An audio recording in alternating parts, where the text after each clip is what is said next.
जय विज्ञान जय संविधान। मित्रों, હું કમલેશ જાદવ। મિત્રો, 2-4 દિવસ પહેલા મેં ખૂંખાર મેરડી બારેજા ધામના અગેન્સ્ટમાં તેના વિરોધમાં વિડીયો બનાવ્યો હતો અને એના પછી એક બીજો વિડીયો પણ મેં સોશિયલ મીડિયાના માધ્યમથી અપલોડ કર્યો હતો। એમાં ઘણા લોકો એવું કહે છે કે અમારી માતાજી વિશે, અમારી દેવી શક્તિ વિશે શું કામ આવું બોલો છો? સતના ક્યારે પારખાના લેવાના હોય? મિત્રો, જે લોકો મારો વિરોધ કરે છે, જે લોકો મને બોલવાથી રોકે છે, જે લોકો નેગેટિવ કમેન્ટ કરે છે, એ લોકો પણ આ ખૂંખાર મેરડી બારેજા ધામના ભુવાનું નામ સુદ્ધા નથી જાણતા। આ લોકોને તેનો વાસ્તવિક પરિચય પણ નથી। આ લોકો તેને પૂરી રીતના ઓળખતા નથી। બારેજા ધામ ખૂંખાર મેરડીના ભુવાનું નામ છે રાજવીર સિંહ, જે ઠાકોર સમુદાયથી આવે છે। તેનું હુલામણાનું નામ છે બંટી, અને આ બંટીએ તેના જ કુટુંબીજનોને કાર નીચે કચડી નાખ્યા હતા। જે તે સમયે પતંગ ઉડાવવાની ન જેવી બાબતને લઈ અને આ બંટીએ તેમના પરિવારજનોને કાર નીચે કચડી નાખ્યા હતા। જો કે વાત અહીંયા પતંગની ખાલી ફગાવવામાં આવી છે। આ વાત અને આ બાબતનો મુદ્દો કંઈક અલગ હતો। મુદ્દો એવો હતો કે બારેજા ધામ ખૂંખાર મેરડીનો ભુવો રાજવીર ત્યાં મંદિરનું નિર્માણ કરવા માંગતો હતો અને અમુક એના કુટુંબીના સભ્યોએ મંદિર નિર્માણ માટે ફાળો ના આપ્યો। તેની વેર ઝેરની ભાવના રાખી અને આ રાજવીરે તેના અમુક પરિવારજનોને કાર નીચે કચડી નાખ્યા હતા। મારી પાસે તટસ્થ આધાર પુરાવા છે। પહેલા તો તે સમાચાર તમે જુઓ, તે ન્યૂઝ જુઓ। એના પછી જે પીડિત પરિવાર છે, જે હોસ્પિટલમાં દાખલ હતા તે સમયે, તે બધીના મેડિકલ દવાખાનામાં જે સ્ટેટમેન્ટ લેવામાં આવ્યા છે, એ બધા જ સ્ટેટમેન્ટ હું તમને રજૂ કરીશ। મિત્રો, માતાજી ક્યારેય ખૂંખાર ના હોઈ શકે। આ લોકોએ પોતાનો ધંધો ચાલુ રાખવા માટે, પોતાની રોજીરોટી કમાવા માટે, લોકોને અંધશ્રદ્ધામાં ભરમાવવા માટે, લોકોને અંધશ્રદ્ધામાં ધકેલવા માટે અને એક પાખંડ ઊભું કરવા માટે, ધર્મના નામે ધતિંગ કરવા માટે માતાજીઓને પણ અલગ અલગ નામ આપી દીધા છે, જેવા કે ખૂંખાર મેરડી, ટાઈગર મેરડી, અમૃત બાપાની મેરડી, ફલાણી મેરડી, ઢીકડી મેરડી। અરે ભાઈ, માતાજીને તો છોડી દો। તમારા અંગત સ્વાર્થ માટે, તમારા નિજી સ્વાર્થ માટે માતાજીને અલગ અલગ નામ શું કામે આપો છો? ખૂંખાર એટલે કોઈ પ્રાણી હોઈ શકે, કોઈ જાનવર હોઈ શકે। જે હિંસક પ્રાણી હોય તેને સાદી અને સીધી ભાષામાં ખૂંખાર કહી શકાય। તો માતાજી કોઈ પ્રાણી નથી, કોઈ જાનવર નથી। માતાજી છે જે દૈવિક શક્તિ છે, ઈશ્વરી શક્તિ છે, ને માતાજી ક્યારેય કોઈના શરીરમાં આવતી નથી। અને જ્યારે પણ કોઈ માતાજી કોઈના શરીરમાં આવે તો માતાજી ક્યારેય કોઈને આવો પાખંડ કરવાનું નથી કહેતા। માતાજી ક્યારેય કોઈને ધૂણવાનું નથી કહેતા। અને માણસના શરીરમાં પહેલા તો ક્યારેય કોઈ ઈશ્વરી શક્તિ કે દૈવિક શક્તિ પ્રવેશ કરી જ ના શકે। એટલે આ તદ્દન બોગસ, વાહિયાત અને ઉપજાવી કાઢેલી વાતો છે આ પાખંડીઓ દ્વારા। પોતાને કમાવા માટે થઈ, પોતાની રોજીરોટી ચલાવી રાખવા માટે જનતાને ઉલ્લુ બનાવે છે, મૂર્ખ બનાવે છે, જનતાને લૂંટે છે, ધર્મના નામે ધતિંગ આચરે છે। આવા પાખંડીઓને ઓળખવાની, સમજવાની જરૂર છે। આવા પાખંડીઓથી દૂર રહેવાની જરૂર છે। પહેલા તો આ વિડીયો જુઓ, પછી જે પીડિત પરિવાર છે, જે કાર નીચે કચડાયેલા હતા અને જે લોકો ઈજાગ્રસ્ત થઈ અને દવાખાને એડમિટ થયા હતા, દાખલ થયા હતા, તે બધા લોકોનું સ્ટેટમેન્ટ પણ તમે જુઓ। પછી તમે શાંત મને વિચારજો કે આ બારેજા ધામનો રાજવીર ભુવો એટલે કે ખૂંખાર મેરડીનો ભુવો કેટલો સાચો વ્યક્તિ છે, કેટલો ખોટો વ્યક્તિ છે અને કેટલો ક્રૂર વ્યક્તિ છે। તેમાં એક બેનનું મોત પણ થયેલું હતું। મારી પાસે ઘણા આધાર પુરાવા પડ્યા છે અને આગળના આધાર પુરાવા હજુ હું ઘણા મેળવવાનો છે એના અગેન્સ્ટમાં। અને શક્ય હશે તો અમારી સંસ્થાના સાથ સહકાર અને સહયોગથી, સપોર્ટથી અને તેમના સમર્થનથી આવનારા સમયમાં અમે તેના પર આરટીઆઈ કરીશું, જેથી કરીને લોકો સુધી અમે સત્ય પહોંચાડી શકીએ। પહેલા તો આ સમાચાર જુઓ, પછી જે દવાખાનામાં પીડિત પરિવાર એડમિટ છે, દાખલ છે, તે લોકોના સ્ટેટમેન્ટ પણ હું તમને રજૂ કરીશ।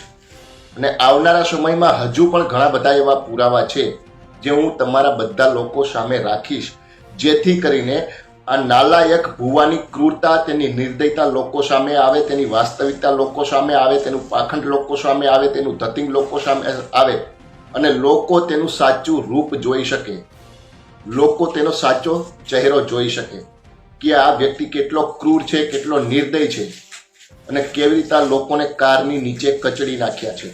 એ વિડીયો જુઓ. પછી દવાખાનામાં જે પીડિત પરિવાર દાખલ હતો તે બધા લોકોના સ્ટેટમેન્ટ પણ હું તમને બતાવીશ કે લોકોએ શું સ્ટેટમેન્ટ આપ્યા છે. આ ખૂંખાર મેરડી બારેજા ધામ. આજે બારેજામાં ઘટના બની એમાં તમને શું ઈજાગ્રસ્ત થઈને તમારું નામ શું? મારું નામ ભરતભાઈ છે. હા. અને હું બહાર ગામનો છું.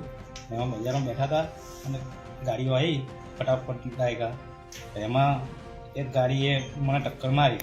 જે ગાડી વ્હાઇટ હતી મને ખબર નથી કે હું કોઈને ઓળખતો નથી, પણ એમને સજા થાય એમ વધારે સારું અને મને કમરના ભાગે વધારે ગંભીર ઇજાઓ થઈ છે.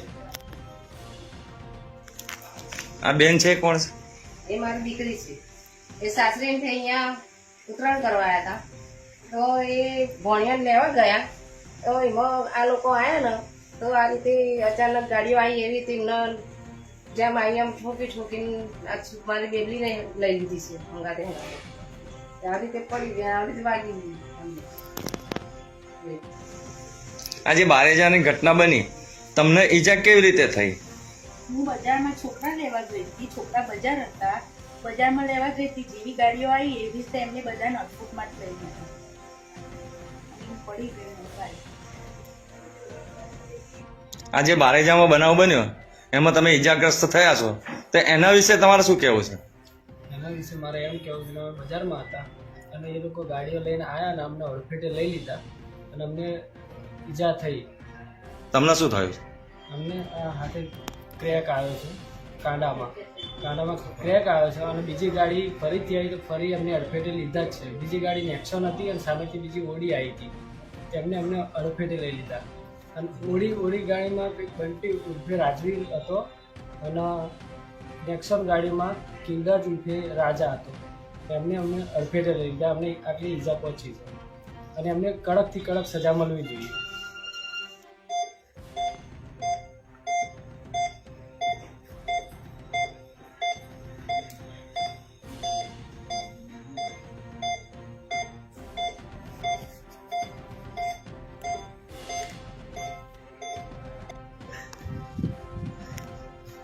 આજે બારેજાની ઘટના બની એમાં તમારું શું કહેવું છે? હું ઊભો હતો બાજુમાં, તો ઓડી ગાડી રાજવીર ચલાવતો હતો. ત્યારે હું સાઈડમાં ઊભેલો હતો. ત્યારે રાજવીર ફૂલ સ્પીડમાં ગાડી લઈને આવ્યો. મારો બચાવ કરવા માટે મેં હાથ લગાવ્યો તો હાથમાં કાચ વાગ્યો તો મને ઈજા થઈ, મારા ટાંકા આવ્યા અને વાગ્યું અને મારો બચાવ કરવા હું સાઈડમાં ખસ્યો તો બીજા બધાને મંજુલાબા બધા વગેરે લોકોને વાગ્યા. એમાં આ બધાને કડકમાં કડક કાયદો લગાવો અને સજા થવી જોઈએ.